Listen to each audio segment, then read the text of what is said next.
Sangat logika yang sangat mudah dipikirkan. Buat apa ada nabi kalau seandainya kita cara beragamanya nggak seperti nabi? Maka yang namanya beramal tapi amalan tidak ada tuntunan, jamaah, itu capek, tapi nggak dapat pahala. Bayangkan jamaah lagi umrah. Semoga Allah berikan rezeki untuk semuanya bisa pergi umrah. Haji juga. Dikasih hotel tinggi, kena lantai 20. Nggak usah tinggi-tinggi deh, 10.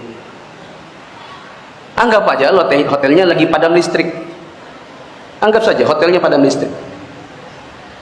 Kemudian nanya, loh ini kok liftnya mati? Iya pak, mohon maaf, terpaksa naik tangga. Naik tangga 1, 2, 3 sampai 10. Sampai di lantai 10, lupa itu kunci masih dititip di resepsionis. Tepuk jidat ya? Ya iyalah, ya Allah, astagfirullah. Lupa lagi, udah capek aku naik sini, lupa pula itu kunci. Turun lagi. Itu ibarat orang beramal tapi nggak ada sunnah. Capek, kuncinya ketinggalan. Apa kunci amalan diterima? Kuncinya adalah ikhlas dan harus sesuai dengan sunnah. Ittiba, mutaba'ah. Sangat logika yang sangat mudah dipikirkan. Buat apa ada nabi kalau seandainya kita cara beragamanya nggak seperti nabi? Ada perbandingan yang mungkin pas, tapi yang nggak pas juga. Misalnya antum PNS, hari Jumat ada senam bersama depan kantor, betul atau tidak? Karena nggak bisa ngarang sendiri model senamnya, maka panggil instruktur yang hafal bentuknya. Dikasih bayaran 200.000 per Jumat. Panggil ibu-ibu, karena ibu-ibu berarti nggak boleh ikutan senamnya, nanti hilang hafalan. Karena kan ngeliatin ibu-ibu goyang-goyang dah. Dipanggil ibunya, dikasih panggung, diputarkan lagu senamnya. Dia bergerak nih ke kanan 8 kali, ke kiri 8 kali. Waktu dia ke kanan, kita ke kiri. Waktu dia ke kiri, kita ke kanan. Dia maju, kita mundur. Dia lompat, kita merunduk. Dia merunduk, kita melompat. Kalau dia lihat kita, marah nggak dia? Marah nggak? Halo? Mungkin dia akan mematikan tuh musiknya. Bapak-bapak ini melecehkan saya ya. Saya memang dibayar 200.000 per Jumat, tapi dibayar untuk ngajarin kalian supaya kalian ikut saya. Kalau saya dipanggil di sini, gerakan saya ke sini, Anda ke arah yang lain, buat apa manggil saya? Bikin aja sendiri senamnya, enak toh. Marah dia, ditinggalkanlah kantor Pemkot itu. Ya tidak? Logika yang sangat mudah. Ada Allah ngasih tuntunan, petunjuk, model laki-laki namanya Muhammad, tinggal nyontoh. Terus kita bikin model yang beda. Dia sholat begini, Allahu Akbar, kita bikin Allahu Akbar, Allahu Akbar, Allahu Akbar. Dia Assalamualaikum warahmatullahi, Assalamualaikum warahmatullahi, kita bikin Assalamualaikum Alhamdulillah, Assalamualaikum Alhamdulillah. Dia ngasihnya apa, kita bikin yang lain. Itulah yang namanya bid'ah. Ngada-ngada sendiri. Maka ini sejatinya pelecehan kepada Nabi. Kalau ingin hijrah, maka jangan setengah-setengah. Contoh setengahnya, ikut-ikutan karena nggak enak. Diundang sama tetangga, ikut acara nggak ada tuntunan. Terus kita datang, kita ditanya, kok kamu ikut-ikut di situ? Kan kamu tahu itu acara nggak ada tuntunan. Itu kan pelecehan kepada Nabi. Terus dia bilang, iya sih, tapi nggak enak sama tetangga. Itu namanya hijrah setengah. Karena kalau seandainya Anda betul-betul total, maka nggak ada kata nggak enak sama tetangga. Di hari kiamat saya tanya jamaah, jamaah menjawab. Di hari kiamat, pas kita berhadapan dengan Allah, kita tanggung jawab sendiri-sendiri atau tolong-menolong sama tetangga? Sendiri-sendiri. Amalan kita yang salah gara-gara ngikut tetangga, dia mana tahu nanti di hari kiamat. Nggak ada ceritanya, ya Allah aku diajak dia, terus aku nggak enak. Dia bilang, apaan lo? Ya kamu yang ngikut-ngikut, aku nggak cuma ngajak doang, yang datang-datang ya kamu. Oh jadi aku yang disalahin dari kiamat, dia bilang. Maka nggak usah nggak enak. Kadang nggak enak itu menyesatkan diri sendiri. Seperti Abu Talib. Abu Talib itu wafat dalam keadaan kafir gara-gara nggak enak sama nenek moyangnya, yaitu Abdul Muthalib, dan gak enak sama sepupu-sepupunya. Tadi juga disebutkan menyangkut bid'ah. Kalau sampai belajar ulumul hadis, Said Muhammad menulis dalam kitab Babul Farad, kalau bid'ah itu artinya yang nggak pernah diajarkan Nabi, itu berapa kejadian zaman Rasulullah yang Nabi membenarkan sesuatu yang Nabi sendiri itu tidak tahu. Masyhur itu, ada sahabat ketika i'tidal bilang Rabbana lakal hamdu hamdan katsiran thayyiban mubarakan fih. Kita tahu ajaran Nabi adalah Rabbana lakal hamdu mil'us samawati atau mil'as samawati wal ardh. Sehingga setelah sholat Nabi tanya, ayyukumul qail, siapa tadi yang melafadzkan itu? Semua sahabat itu diam karena takutnya Nabi menyalahkan. Ternyata Nabi ngendikan, tadi siapa yang melafadzkan itu? Fa inni ra'aitu isna asyara malakan yabtadiruna ayyuhum yaktubu awal. Anggap aja ini kontes kecerdasan, beliau itu cerdas banget. Ben sawangane ana kiye Jawa cerdas, ibu cerdas. Ajane kula niku nggih sungkan. Enggak, saya tadi melihat 12 malaikat, wa fi riwayatin salasina malakan, itu ada beberapa riwayat. Yang mereka itu berebut menulis siapa yang menulis pertama. Saking indahnya kalimat itu. Terus ada orang bilang, ha ana ya Rasulullah, tadi saya. Itu min ghairi sabqit ta'lim, tapi tidak mengajarkan itu dulu. Said Muhammad melihat lagi peristiwa Bilal. Ya Bilal, kamu itu punya ngalaman apa sih sampai saya mendengar dafana alaika fil jannah. Saya melihat Quran alaika fil jannah. Ketukan sandal kamu di surga. Bilal cerita, saya tidak pernah wudhu gini-gini kecuali saya sholat dengan wudhu itu. Dan banyak lagi amal-amal sahabat yang min ghairi sabqit ta'lim kemudian di-ACC oleh Nabi. Andai kan bid'ah itu yang belum diajarkan Nabi, tentu semua itu salah. Kowe sing marai sapa? Ora tak warai kok kreasi dhewe. Fantal musyarri'. Nabi ternyata mengiyakan. Ya kayak tadi saya beri contoh, kita kembali ke Quran dan hadis. Kata kembali itu kan setelah kemana-mana. Memangnya kita pernah kemana? Mulai kita Islam ya pegangannya Quran. Terus kok kita diajak kembali, memangnya kita pernah kemana? Nah, iya. Kata kembali saja sudah masalah kan? Di mana-mana kata kembali sudah kelayaban kemana-mana. Terus diajak. Kita mulai kecil ya pegangannya Quran, hadis, tidak pernah kemana-mana. Tidak kembali, ya kembali kemana kan? Enggak, ini kalau model mantek ya, ini kan. Ya nggak usah kembali ya. Memang kita tidak pernah kemana-mana. Ya kan? Sederhana kan? Sudah kamu sekarang kembali apa sudah di situ? Kembali apa sudah di situ? Sudah di situ. Jadi sederhana, sebenarnya ngaji itu gampang. Ilam yuwafiq afhama ulama ahlil haq al-akabir al-akhyar. Di sini disebut al-akabir al-akhyar. Ketika Mbah Hamid terkenal, Mbah Mun terkenal, Mbah Hashim terkenal, itu penting, itu rencana Allah. Supaya orang kalau terkenal itu barokahnya itu diuji oleh publik. Jadi terkenal itu tidak perlu kamu hasuti. Kalau Allah menghendaki supaya ada konsensus, karena ulama ini butuh ijma. Jadi enak anut wali yang terkenal dibanding wali versi-versinan. Paham ya? Ana wong misalnya nyuwun sewu rambutnya gondrong ning dhuwur gunung, ora tahu ketemu wong. Terus jare muridé iku sing mulang langsung Sunan Kali Jogo, tongkate Kali Jogo, klambine Antakusuma. Sing ngakoni mung wong loro. Wis wong loro oleh muni ngene, ndak semua orang tahu kalau dia wali. Waduh, ribet. Itu nggak boleh jadi pegangan. Di antara syaratnya pegangan itu asyurah wal akabir, harus punya status besar. Karena ini lewat diuji. Berapa orang yang diceritakan meragukan kewalian Pak Hamid, tapi gara-gara ngalami kasfud domair, apa yang ada di hatinya dibuka Pak Hamid, akhirnya ikrar. Enaknya wali terkenal kan ada proses pengujian kan. Nah, wali ndur gunung muridnya mau loro cek bangga orang geruang. Sing mesti kalimatnya orang geruang, orang geruang kebodon kayak kue.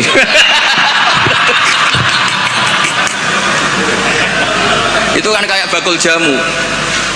Kue tok santai kayak rego diskon, lainnya enggak. Tiap ketemu orang kamu saja yang tak kasih harga seginanya enggak. Sebetulnya kalimat pasti kue tok sing kebodon. Nah, Nah, makanya butuh transparansi. Itu tidak hanya di birokrasi, tidak hanya di dunia ulama, semuanya butuh transparan supaya diuji. Makanya di sini Mbah Hashim ngendikan ulama ahlil haq al-akabir al-akhyar. Maka syarat jadi nabi pun harus ada gunjingan dulu. Nggak boleh nabi nggak terkenal, harus terkenal. Sebelum dia lahir jadi gunjingan di Bukhairah, di Nasturo, jadi komunitas di Syam semuanya gunjingan nabi akhir zaman dengan definisi yang dimiliki masing-masing. Sehingga semua orang tuh ingin itu dari mana, orang mana, terus kriterianya kayak apa. Sampai Khadijah karena beliau punya paman yang ahli Injil namanya Warokoh, tanya nabi akhir zaman tuh begini-begini, definisinya begini-begini. Kalau nggak terkenal tahu-tahu muncul nerangno definisi nabi wes kangelan sampai. Jadi terkenal itu kalau fillah walillah itu baik, asal tidak karena hadun nafsi. Saya beri contoh ya, contoh kecil ini sekaligus Maulidur Rasul Shallallahu Alaihi Wasallam. Ada orang yang imannya itu terlambat, namanya Ka'bul Ahbar. Banyak orang yang kebetulan nasibnya baik kayak Sayyidah Khadijah. Dia yang dia baca dari paman-pamannya, Nabi akhir zaman tudzilluhul ghamamah tuti'uhus sahai fajrul jabini lailiyud dawai. Kebetulan yang dibaca itu, karena yang dibaca itu dia nyuruh Maisarah. Maisarah itu nama lelaki. Coba kamu ikut dagang Muhammad, semua yang kamu lihat ceritakan ke saya. Setelah ikut di Syam itu ya sekarang termasuk Lebanon, Syria ya, Jordan, pokoknya semua kawasan situ dulu namanya apa? Syam. Karena itu yang persisnya itu entah mana, tapi ada yang bilang termasuk ya Palestina, Israel, pokoknya semua situ dulu namanya apa? Syam. Nah, dulu ada tertentu dibilang Ariha, dibilang apa, tapi itu semuanya dulu namanya Syam. Ada pohon yang kalau ada nabi itu mereaksi, nabi itu nggak boleh mikir, dia nggak boleh tahu. Jadi nabi itu misalnya matahari dari barat, beliau ya tetap saja duduk di arah barat, nggak mikir kalau ke arah barat itu ketemper matahari itu nggak mikir. Memang syaratnya nabi itu nggak boleh mikir, memang dekat Allah sehingga semuanya ya memang begitu. Makun tata terimal kita bualal iman. Kalau nabi mikir kok tak adik jumpapanku kapan ya, supaya diarani nabi carane piye. Makanya nabi itu harus ummi itu tidak tahu apa-apa. Tapi di bab nabi itu sifatu madkhin bukan sifatu dzammin. Kalau kamu ummi kan sifatu dzammin. Kalau kamu goblok tuh goblok betulan itu. Kalau nabi harus layak kro wala yaktub.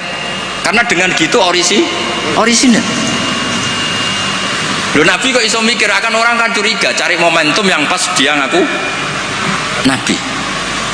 Nabi itu harus ummi, layak roh wa layak tuh. Makanya orang kadang salah paham, wong nabi gak tahu kok dikatakan. Untuk nabi itu beda, ndak tahu itu sifatu madkhin. Jelas disebut di Quran, ma kunta tadri mal kitabu walal iman. Wa ma kunta tarju ayyulqa ilaikal kitab. Nabi gak pernah berharap jadi nabi, itu gak pernah. Gak boleh nabi kok berharap jadi nabi terus ambisi, gak boleh. Makanya gak boleh kamu daftar wali kok ambisi, gak boleh. Cuma ini kuotanya banyak yang kosong, ya sudahlah dipaksa-paksa. Ya jalur itu fakir sabar ya bisa, bodoh sabar ya bisa. Yang paling susah itu jalur alim wirai zuhud, itu berat. Jalur fakir aja kan sudah dapat fakirnya, tinggal dapat sabarnya. Akhirnya karena itu sudah jadi gunjingan, ini barokahnya terkenal, sudah jadi gunjingan. Maisarah ditanya, ketika Nabi duduk misalnya matahari dari barat, Nabi duduknya itu di barat pohon. Nah, pohonnya yang menyesuaikan diri, jadi pohonnya itu ales itu merubah dirinya ben iso ngiyupi.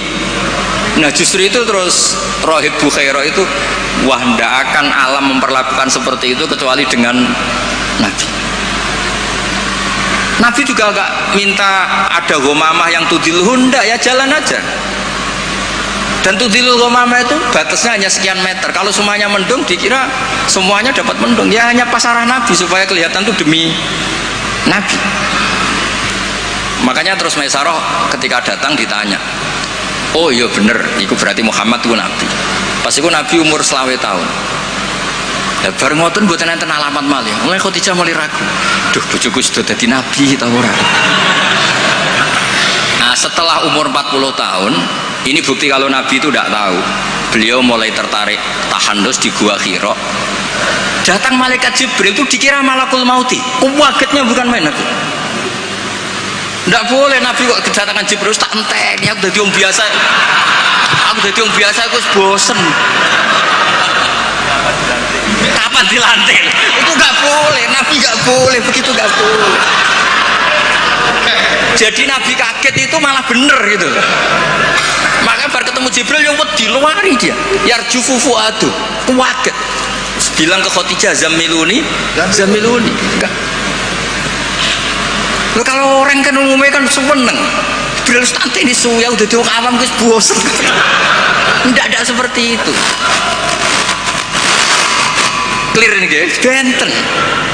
Jadi Nabi itu nggak tahu. Makanya wahyu disebut fuj'ah, kaget. Dan Nabi kaget karena dianggap itu malakul maut. Wes bareng minta zamiluni itu sama Khadijah dikemuli terus cerita. Saat tadi ditemuin gini-gini saya kaget takut. Sayyidah Khadijah yang seneng karena dia pernah ragu 15 tahun.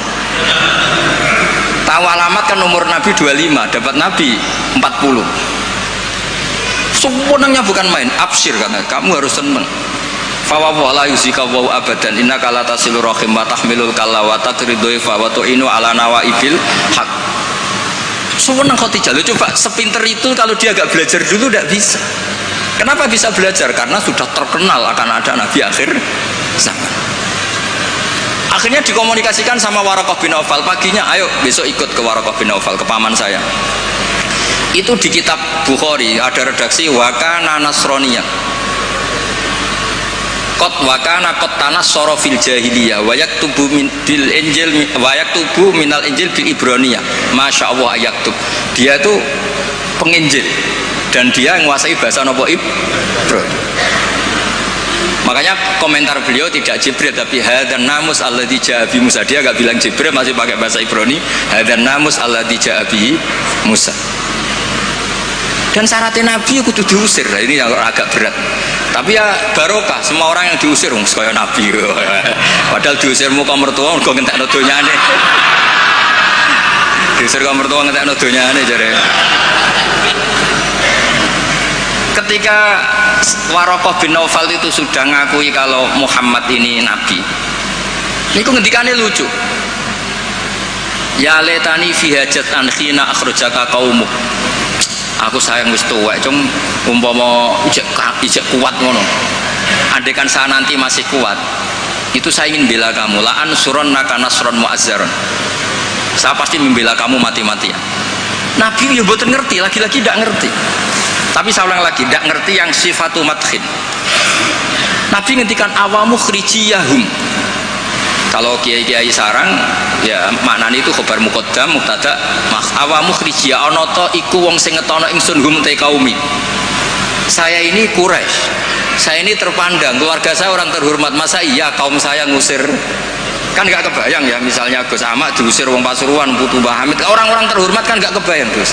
Makanya Rasulullah itu juga GR, masa iya saya ini anaknya Abdullah, anaknya Abdul Muthalib, orang terpandang kok di. Tapi Waraqah bin Nawfal ngendikan, "Cung, aku wis tuwek, sayang saya tidak menangi kamu ketika kamu diusir." Lu coba kalau itu nggak ada bukunya, nggak ada referensinya kan nggak tahu. Terus Nabi Muhammad protes, awamu khrijiyahum, masa saya ngalami diusir? Terus beliau ngendikan, tidak ada orang yang seperti kamu illa udia, kecuali dimusuhi. Wa iyyudrikni yaumuk ansurka nasron mu'azzaron. Andaikan saya menangi itu pasti kamu saya bela. Ternyata akhirnya Nabi diusir dan itu Waraqah tahu, Khadijah tahu. Maka menurut pakar-pakar tarikh, andaikan kita secara ngawur, secara objektif, kadang objektif yo ngawur, mergo terus gak sopan. Kadang objektif yo ono ngawur mergo terus gak sopan. Awaluman amanah mutlaqan itu pilihannya kalau tidak Khadijah itu Waraqah. Nggak mungkin Abu Bakar. Kalau kita boleh ngelama, boleh ngawur sidik-sidik. Karena pertama yang diceritani beliau Nabi itu Khadijah. Berarti awal amanah harusnya Khadijah. Karena pertama yang Tapi pertanyaannya dibalik, Khadijah pas iman itu rodok-rodok mamang sebelum terkonfirmasi dengan Warokoh. Jangan-jangan Warokoh.